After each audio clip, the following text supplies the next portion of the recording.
Halo, nama gue Andika, dan gue sekarang lagi rintis bisnis edutech yang bantuin entrepreneur tingkatin skill digital mereka 10 kali lipat.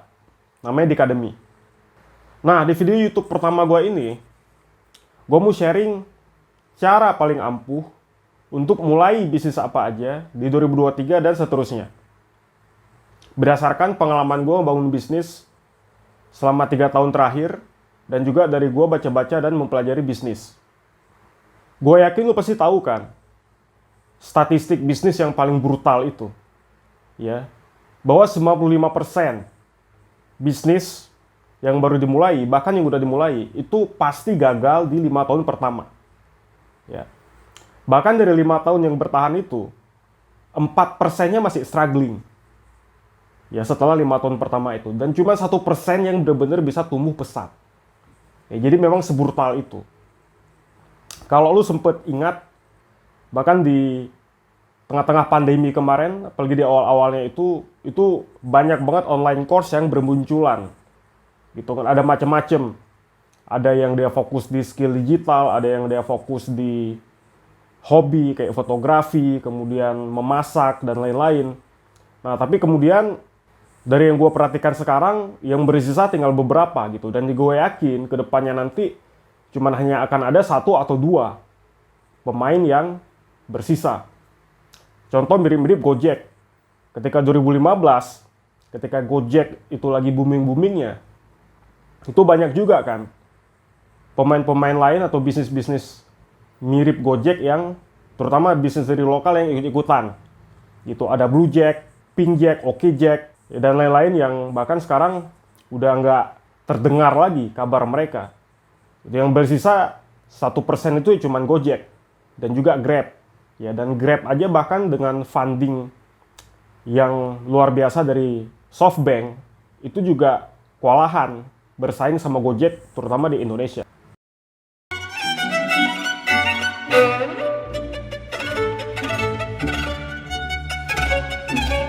Sekarang pertanyaannya, gimana sih cara kita buat ningkatin probabilitas ya biar seenggaknya bisnis kita itu bertahan dulu nih lewat 5 tahun pertama.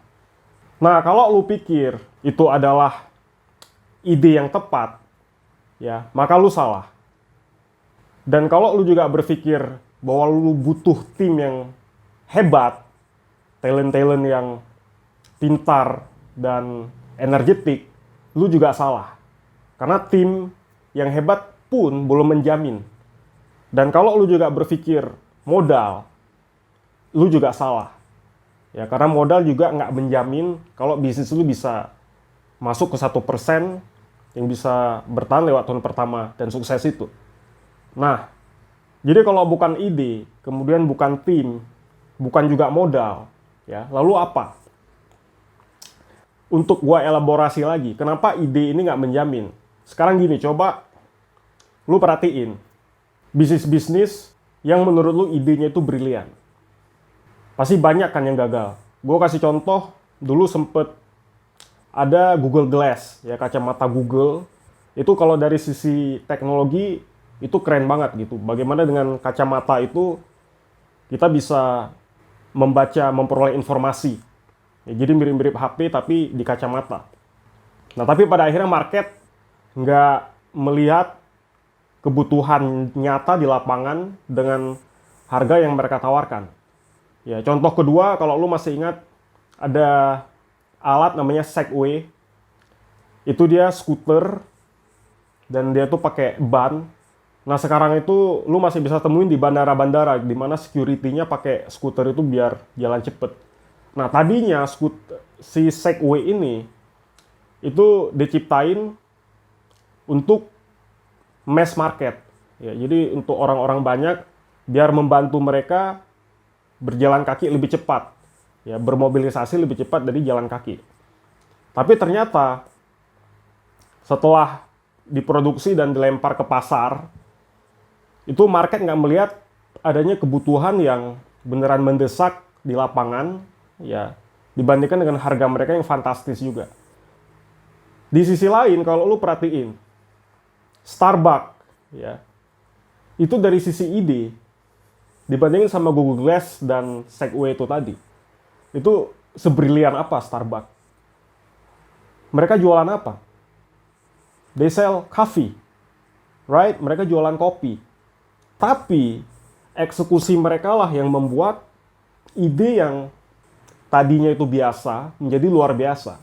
Yang mereka jual apa? Mereka nggak cuma sekedar menjual kopi itu, tapi juga mereka menjual experience, ya, customer experience, mulai dari awal sampai akhir, ya, mulai dari lu masuk ke gerai Starbucks terdekat, lu udah bisa merasakan suasana yang nyaman banget, gitu kan, sofanya yang empuk, kemudian ada musik jazz yang cozy, ya, kemudian furniture perabotnya itu dari kayu yang membuat lu juga nyaman banget. Ditambah lagi barista atau penjaga counternya itu akan memperlakukan lu seramah mungkin, mereka sampai ingat nama lu gitu. Dan nggak cuma itu, dari packaging atau dus kopinya aja itu juga dipikirin semenarik mungkin, senyaman mungkin, dan kualitas kopinya itu sendiri mereka juga nggak asal pilih. Mereka memang seleksi biji kopi terbaik.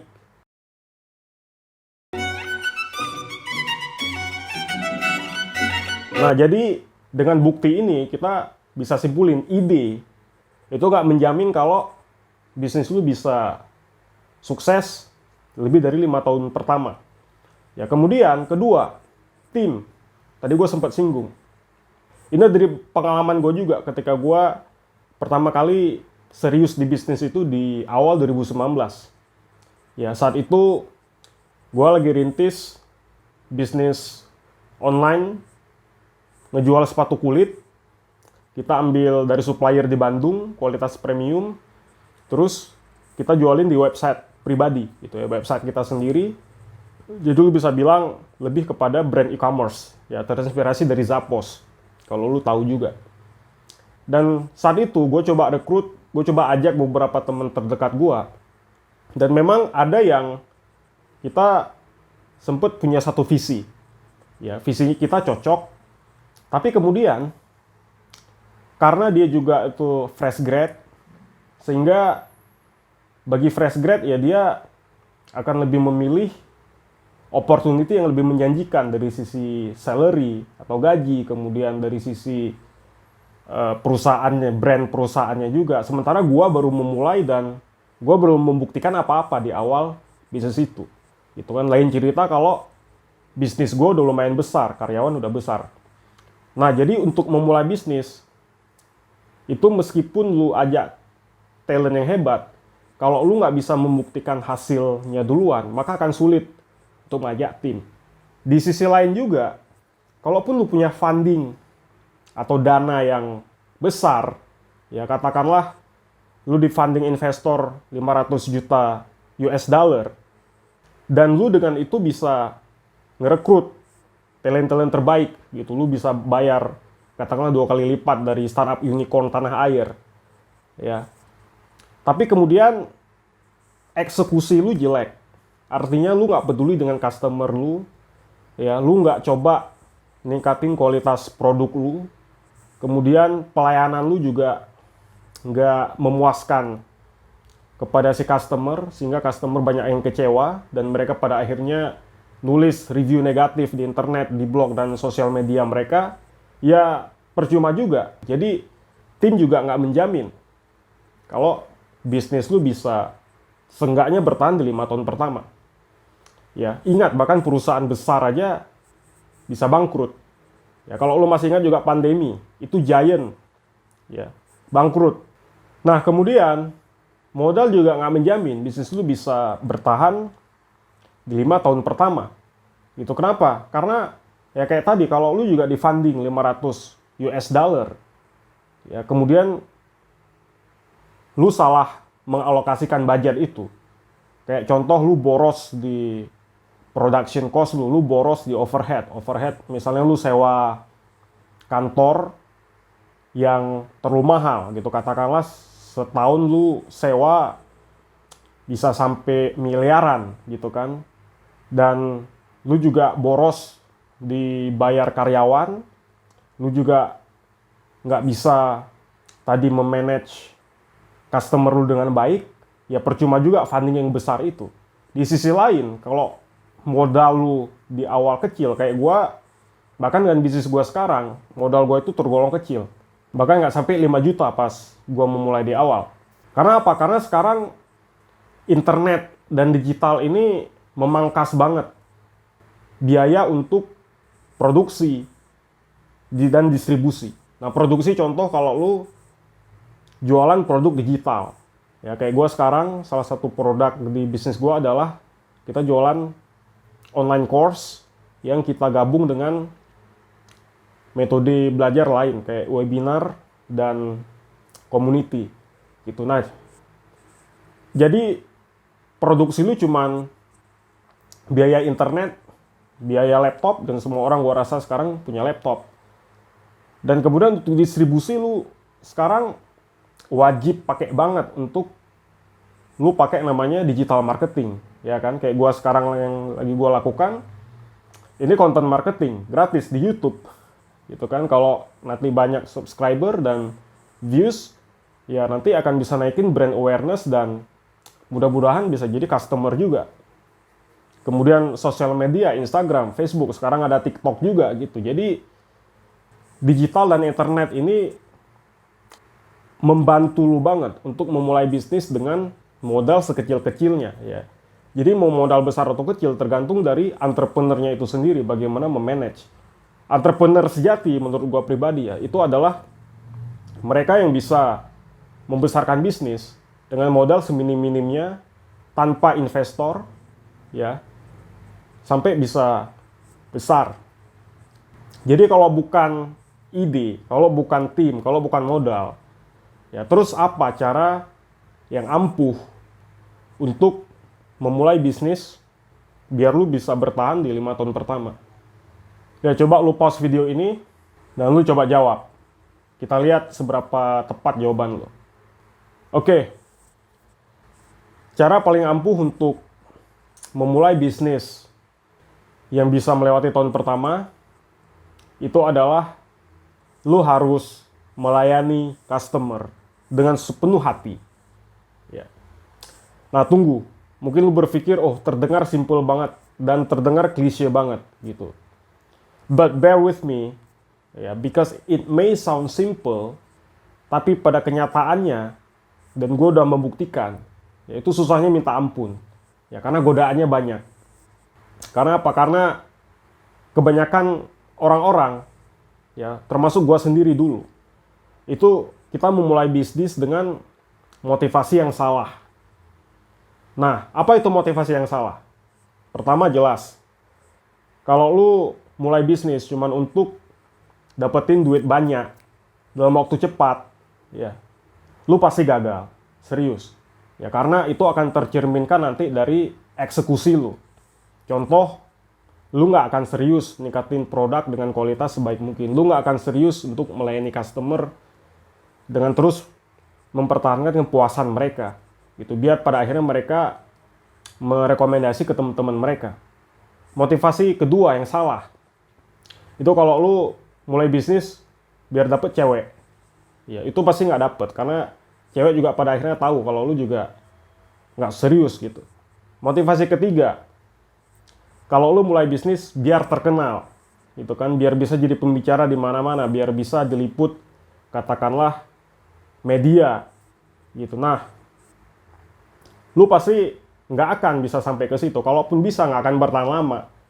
Karena itu tadi, balik lagi, customer is not stupid.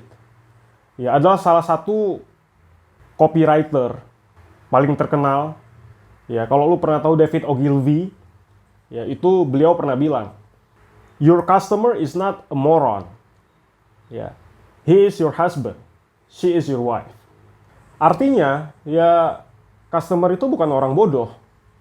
Gitu, mereka itu ya lihat aja keluarga lu.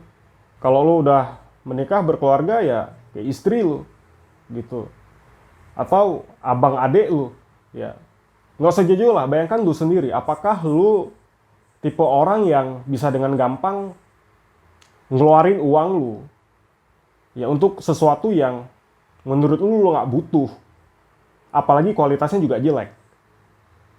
Nah, gue yakin jawabannya kan lu pasti akan kritis ya, karena susah memang kita ngasilin duit.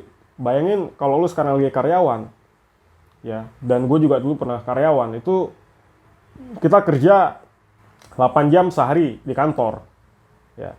Dan nggak hanya itu, kita keluar rumah, pulang pergi, perjalanan, macet-macetan. Itu kan, itu 3 jam sendiri. Ya. Belum lagi dengan stresnya dari bos dan pekerjaan yang numpuk segala macam. Dan motivasi salah lain, kalau lu mulai bisnis, biar lu bisa bebas. Nah, here's the fact. Ya, gue udah merasakan. Di awal-awal memang lu akan bebas, tapi itu nanti. Reward entrepreneur itu 10 tahun, 15 tahun. Ya, untuk 5 tahun pertama lu bisa bertahan survive aja itu udah luar biasa. Gitu kan. Tapi di awal makanya lu akan bekerja 10 kali lipat dari karyawan. Gitu. Waktu lu akan lu curahkan semua. Karena kalau nggak, simply nggak akan bisa survive. Ya, orang yang mati-matian aja nggak akan survive, apalagi yang setengah-setengah gitu. Dan tadi motivasi yang benar itu harus melayani customer. Nah, contoh pas gue di awal memulai bisnis, itu motivasi gue adalah untuk biar bisa nyari duit banyak dalam waktu cepat. Ya, dan itu terpancarkan, terrefleksikan dari eksekusi gue. Jadi saat itu ada customer yang komplain, ya karena kualitas sepatu gue nggak sesuai ekspektasi dia, dan dia minta untuk ditukar, gitu kan. Tapi kemudian gue nggak membiarkan itu terjadi, gitu. Gue nggak kasih dia untuk tukar sepatu, karena yang penting fokus gue jualin, gue bisa dapat duit, dan kalau memang dia komplain dan nggak mau beli lagi, ya udah, masih banyak customer lain. Itu mindset gue. Kenyataannya dapetin satu customer aja susahnya minta ampun, gitu. Karena lu juga butuh cost yang gede. Lu pakai iklan aja belum tentu customer itu tertarik, apalagi kalau di awal kan mereka masih skeptis. Nah, dengan lu fokus melayani customer ini juga, lu akan lebih mau untuk mendengar masukan mereka, feedback mereka, untuk lu terus improve produk lu sehingga terus sesuai sama ekspektasi mereka. Ya, karena ada namanya itu product market fit. Nah, ini product market fit ini aja susahnya minta ampun. Gitu. Lu harus terus eksperimen, dengerin feedback dari customer, kemudian lu improve lagi sampai pada akhirnya cocok dan lebih banyak orang lagi yang akan beli produk lu karena mereka udah tahu, mereka udah lebih percaya dengan kualitas produk lu gitu. Contoh di awal-awal, kalau lu masih ingat tadi Gojek, ya. Gojek itu, by the way, kan Nadiem Makarim mulainya itu bukan dari mobile application, tapi dari call center. Ya. Dia berangkat dari, dia lihat kebutuhan orang-orang di Jakarta itu, terutama yang pekerja kantoran, itu butuh mobilisasi cepat. Ya, karena juga Jakarta kan macet, ya. Nah, kemudian dia melihat, ini sebenarnya ojek ini bisa jadi solusi, tapi masalahnya kurang teratur gitu. Udah nunggunya, udah nyarinya aja susah, minta ampun, gitu kan. Kemudian kalaupun ketemu, harganya juga kita nggak bisa prediksi. Ada tukang ojek yang nembak harga semau dia gitu. Jadi, nah berangkat dari situ, si Nadiem kemudian terus mencari tahu apa sih yang customer butuhkan, masalahnya apa. Kemudian dia juga ngobrol dengan tukang-tukang ojek pangkalan gitu. Dari situ dia coba eksperimen, dia tes, dia coba kirim barang juga gitu kan.